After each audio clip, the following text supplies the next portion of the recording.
Don't read this, because it actually works. Now you've started reading, you can't stop. A girl named Kathy drowned to death. If you email or repost this comment to 3 more videos, tomorrow will be the best day of your life. If you don't repost this video on at least 3 more videos, Kathy will come for you when you're sleeping. This is so scary because it actually works. Billy examined the message. He hummed and hawed over it, scratching his chin. On any other day, Billy would have done what the message said. After that, he didn't want to die within 3 days, and he didn't want to have the best day of his life tomorrow. But today was different. Today, Billy was 8 years old. Far too old to be dabbling with such nonsense. He had tried repeating similar messages in the past, and his only reward had been dozens of people on the internet sending him nasty replies. Hesitantly, Billy placed the mouse over the red X at the top of the email and pressed it down. The email closed, and as it did, Billy felt his shivers run down his spine. But Billy was too old to be scared by such nonsense. He got up from his chair and headed to the kitchen to find his mom. His mom was preparing a delicious tuna casserole, Billy's favorite. "Now, Billy," said his mom, taking the steaming casserole out of the oven. "Remember, this is lunch for tomorrow. Don't eat it before bed, or it will give you nightmares." His mom left the room. "I'm going to work now. Make sure you're in bed in a few minutes, all right?" Billy nodded. Billy's mom left the house, and he heard the slam of the front door. Billy was all alone now. It was time for him to go to bed soon, and he didn't want to have any more frightening thoughts. But the casserole, it looked so good. Surely, thought Billy, a simple taste would have no effect on me. Billy took a step stool and sampled the irresistible tuna casserole. It melted into his mouth and filled Billy with a sense of euphoria. Surely, another taste couldn't hurt. Billy cut himself a slice and took it to his bedroom. After messily devouring the meal, Billy fell asleep. Billy awoke to a start.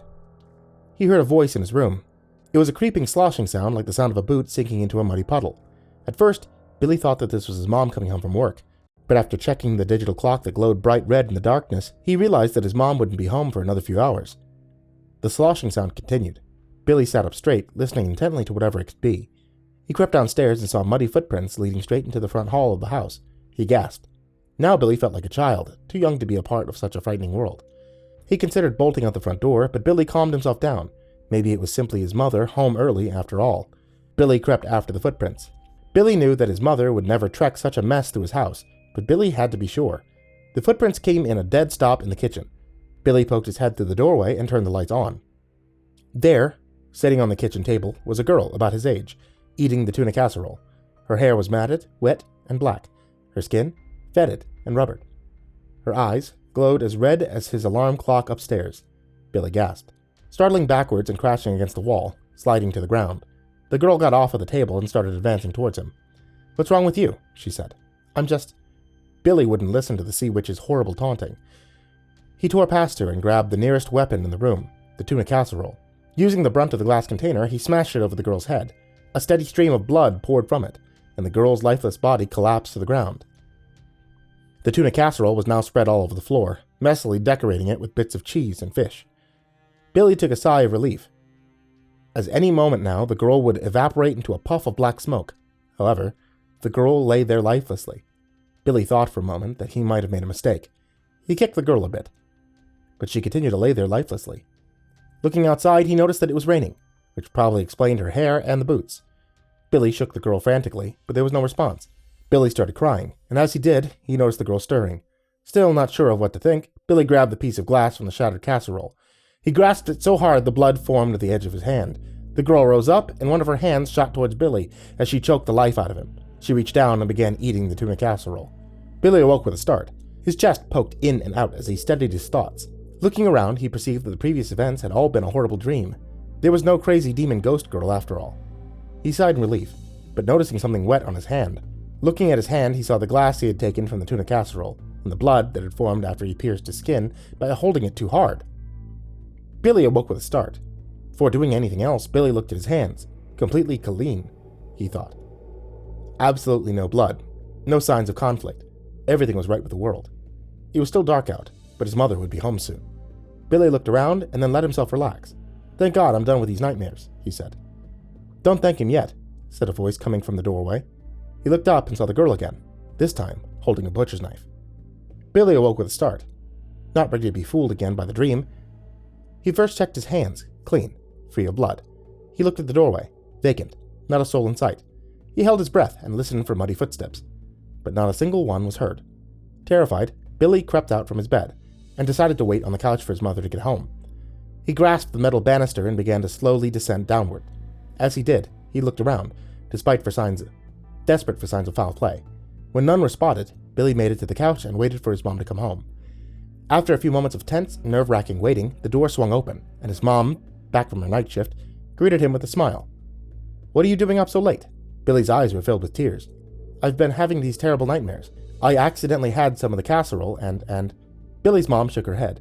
"Billy, you haven't been having nightmares. You are the nightmare." Billy's mom's head exploded into a writhing snake with matted wet hair and venomous bites. Her arms twisted into laughing clown heads, while the rest of her body oozed red pus. Billy screamed as it descended upon him. Billy awoke with a start.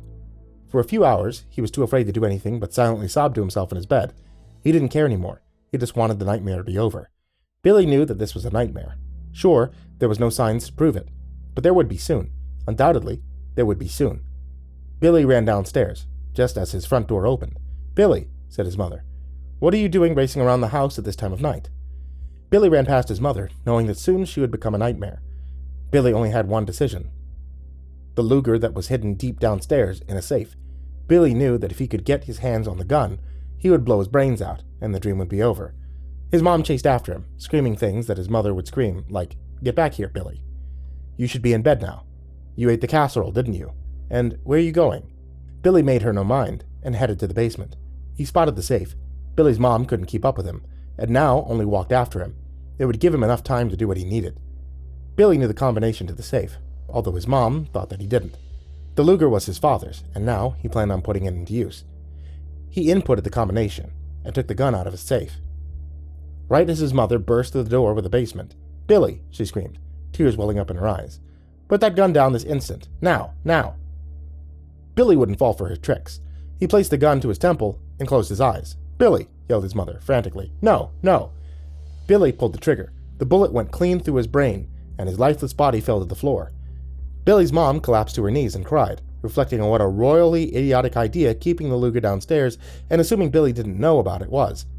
After hours of crying, she phoned the police. The police showed up, asking her questions, and took her into custody. Billy's body was swept up and would be put into the newspaper. People from all over the world would wonder what brought this boy to such a tragic end. Ah, who are we kidding? Billy awoke with a start. He rubbed his temples and sighed. "That's it," he said. "No more goddamn tuna casserole before bed."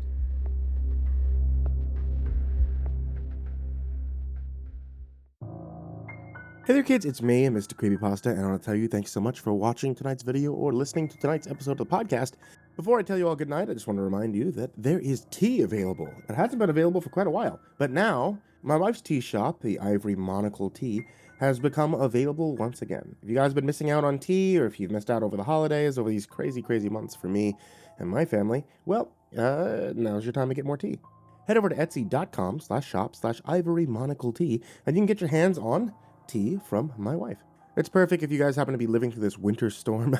It's freezing outside, all the trees are frozen over with ice for me, so tea is wonderful this time of year. And hopefully it's wonderful for you once the allergies get started. And as always, I would love to give a big thank you to everyone who's supporting me over on Patreon. You guys are the real MVPs. You guys keep things going, especially while things have been nuts for me over the past couple of months, and things have been getting crazier and crazier as time goes on. You guys are the ones who are keeping me sane, and I mean that with all sincerity, that you guys have helped me immensely. So, in my personal life and my professional life, I want to give a very big thank you to Jordan Alexander Sanchez, Jakob Fenske, Burnett, Kraus, LaQueda, Canizales, MrCreepyPasta, PebisPleaser, Joseph Calarrudo, BuddhaBee, Dante, Kinkade, Foxhound 803, Mephistopheles, CursepoxPrimarch, Bastion, Beefcake, Jeff the Killer's Cultist, Love You M, INSANITYGamerX, Jesus Cornejo, Yarghoul, Kearns, himbojerry, SamaHigh, CrusaderChocobo, Atomaurus, Captain Scurvy, Escabine, Braden Morris, Nate Cull, Our Minsect Time, Angelus, Seclude, That Creepy Chick, Red Shadow Cat, Xavier and Cheyenne, 6 Gay Rats in a Trench Coat, Turtle Man, Cryolinian, Lord Life's Best, Goring Trimagazine, Mr. Marcus Blitz, Ika Limchok, Dirt Diver 030, Matt Bach, Voice of Sand, Shelly J, Fikamel, Deleted Account, Melted Lake, Tully Sue, William King, Sashi Suzaku, Stricken, Freddy Krueger, Happy Birthday Jason Wilson, Lisa Cottrell, Caspian, Hades Nephew, Tater Chip, Acid System, Mog, Kiwi the Sloth, Fester's Lampshade, Nico Kaya, The Ginger Bros, and Stormcrow, Daniel Polson, and Corey Kenshin. To everyone on this list, everyone in the description, and of course anyone who could support even just $1, thank you all so much for making my life significantly easier with this. And if you guys would like to be able to join any of the names that you see here or down there or anything at all, head over to patreon.com/MrCreepyPasta. And with that, I wish you all a very, very pleasant night and sweet dreams.